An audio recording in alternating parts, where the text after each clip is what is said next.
हजरत सैयदना उमर रज़ी अल्लाह ताला अन्हु से अहले किताब में से एक शख्स, और वो हजरत काब बिन अहबार रज़ी अल्लाह ताला जो बाद में जो है वो ईमान भी ले आए थे, तो उन्होंने कहा कि कुरान पाक में एक ऐसी आयत है, अगर वो हम यहूदियों पर नाजिल होती तो हम उस दिन को ईद बना लेते। तो हजरत सैयदना फारूक आज़म रज़ी अल्लाह ताला अन्हु ने फरमाया कि वो कौन सी आयत मुबारक है, तो उन्होंने कहा कि ये आयत मुबारक रबीउल अव्वल को ईद मिलादुन नबी कहते हैं।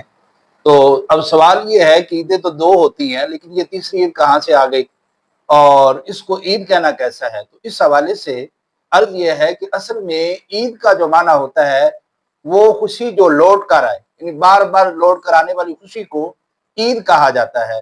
इसलिए अरब के अंदर जो है योम आज़ादी जो होता है, जिस तरह हमारे यहाँ हम हर साल योम आज़ादी मनाते हैं 14 अगस्त को, तो हम उसको योम आज़ादी कहते हैं, यानी आज़ादी का दिन।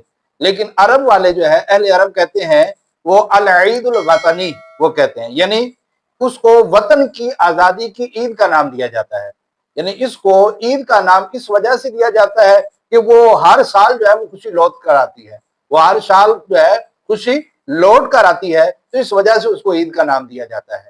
तो आप देखें कि अल्लाह ताला ने मुसलमानों के लिए जुमे वाले दिन को पसंदीदा फरमाया, और रसूल अकरम सल्लल्लाहु ताला अलैहि वसल्लम ने अहदीस में ये बात मौजूद है, इरशाद फरमाया अल जुमातु ईदुन लिल मुस्लिमीन, के जुमा जो है मुसलमानों के लिए ईद का दिन है। तो ये कहना कि फिर ईदें दो है, तो यहाँ तो जो है जुमे वाले दिन को भी ईद वाला दिन कह दिया गया है। आप देखें कि अगर ये ऐसा कहना दुरुस्त ना होता तो फिर जुमे को भी, जुमे के बारे में भी ये ना कहा जाता। तो अगर इस हिसाब को हम देखें, यही ईदें हमें जुमे वाली देखें तो हर साल तकरीबन कम से कम 52 ईदें आती हैं, और हर माह में कभी जो है 4 और कभी 5 ईदें होंगी। तो असल में 2 दिन जिसे हम बतौर खास जो ईद मनाते हैं, इसके पीछे हिकमत क्या है। तो इसकी वजह यह है कि नबी करीम अलैहिस्सलाम और सहाबा इकराम रिज़वान जो है वो हिजरत करके मदीना मुनव्वरा तशरीफ लाए, तो वहां पर लोग जो है वो 2 दिन खुशी के तौर पर मनाया करते थे। तो उनके अंदर वो तरह तरह के फिर मामलात किया करते थे। तो रसूल अकरम सल्लल्लाहु अलैहि वसल्लम ने इरशाद फरमाया कि अल्लाह ताला ने तुम्हें इससे बेहतर जो है वो 2 दिन अता फरमाए हैं। तो वो ईद उल फितर का दिन था और ईद उल अज़हा का दिन है। तो फरमाया तुम इन 2 दिनों की जो है वो खुशी मनाया करो। तो उसकी जगह फिर ये 2 दिन ईद उल फितर और ईद उल अज़हा के अता किए गए। तो अब इसका मतलब ये नहीं है कि जो है किसी और दिन को ईद कहने से मना किया गया है। खुद नबी करीम अलैहिस्सलाम ने जो है जुमे वाले दिन को ईद का दिन जो है वो करार दिया। तो अब देखिए बुखारी शरीफ में हदीस पाक है, हजरत सैयदना उमर रज़ी अल्लाह ताला अन्हु से अहले किताब में से एक शख्स, और वो हजरत काब बिन अहबार रज़ी अल्लाह ताला जो बाद में जो है वो ईमान भी ले आए थे, तो उन्होंने कहा कि कुरान पाक में एक ऐसी आयत है, अगर वो हम यहूदियों पर नाजिल होती तो हम उस दिन को ईद बना लेते। तो हजरत सैयदना फारूक आज़म रज़ी अल्लाह ताला अन्हु ने फरमाया कि वो कौन सी आयत मुबारक है, तो उन्होंने कहा कि ये आयत मुबारक है कुरान पाक की अल यौमा अकमलतु लकुम दीनकुम व अतममतु अलैकुम निअमती व रदीतु लकुमुल इस्लाम दीना। तो अल्लाह पाक ने इरशाद फरमाया कि मैंने आज के दिन तुम्हारे लिए तुम्हारा दीन जो है मुकम्मल कर दिया, मुसलमानों से इरशाद फरमाया, और तुम पर अपनी नेमत जो है तमाम कर दी, और तुम्हारे लिए इस्लाम को बतौर दीन जो है पसंद किया। तो कहा कि अगर ये आयत हम पर नाजिल होती तो हम उसको ईद बना लेते। तो हजरत उमर रज़ी अल्लाह ताला अन्हु ने फरमाया कि हम उस दिन को जानते हैं जिस दिन ये आयत नाजिल हुई, और उस जगह को भी जानते हैं जहां ये आयत नाजिल हुई। तो वो दिन कौन सा था, शारीन कहते हैं वो दिन जो है वो जुमे का दिन, और जो है वो जो जगह थी और वो अरफा की जगह थी, मकाम अरफा था। तो कहते हैं कि हजरत उमर रज़ी अल्लाह ताला को फरमाने का मकसद ये था कि ये दिन तो ऑलरेडी पहले ही हमारे लिए खुशियों के दिन है, जिनको तुम ईद का दिन का जो है वो फरमा रहे हो, बल्कि कह रहे हो। और यहाँ तक आप देखें कि हजरत इब्ने अब्बास रज़ी अल्लाह ताला अन्हुमा ने फरमाया कि 2 ईदें जमा हुई हमारे लिए, यानी एक अरफा का दिन 9 ज़िलहिज्जा, और हालांकि 10 ज़िलहिज्जा को फिर ईद आ रही है, लेकिन 9 ज़िलहिज्जा को भी जो है ईद का दिन जो है वो करार दिया गया।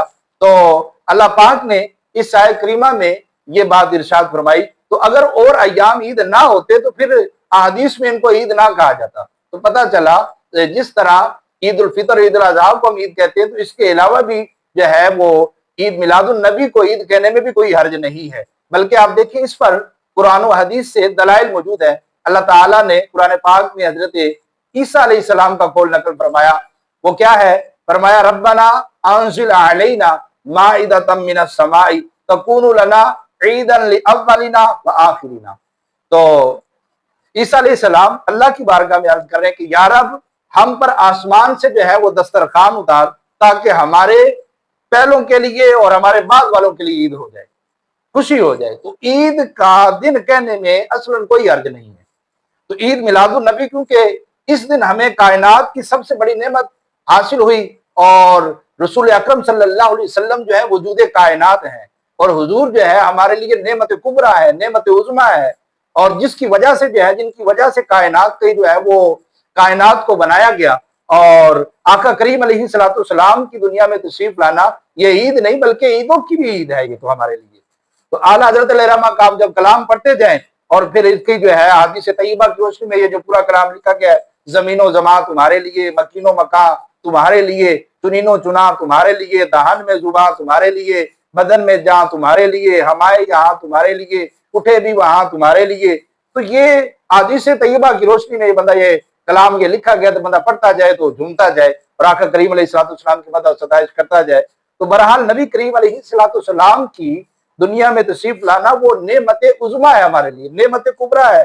آپ صلی اللہ علیہ وسلم کی دنیا میں تشریف لانے کا شکرانے کے طور پر، کیونکہ اللہ تبارک و تعالیٰ کی بارگاہ میں ہمیں تو شکر ادا کرنا چاہیے کہ اللہ تبارک و تعالیٰ نے ہمیں اپنے پیارے حبیب صلی اللہ علیہ وسلم کی امت میں سے بنایا، تو ہم ان کا ذکر خیر کرتے رہیں، شکرانے کے طور پر عید میلاد النبی منائیں، کیونکہ اللہ تبارک و تعالیٰ نے خود ہی ارشاد فرمایا وَأَمَّا بِنِعْمَةِ رَبِّكَ فَحَدِّثْ۔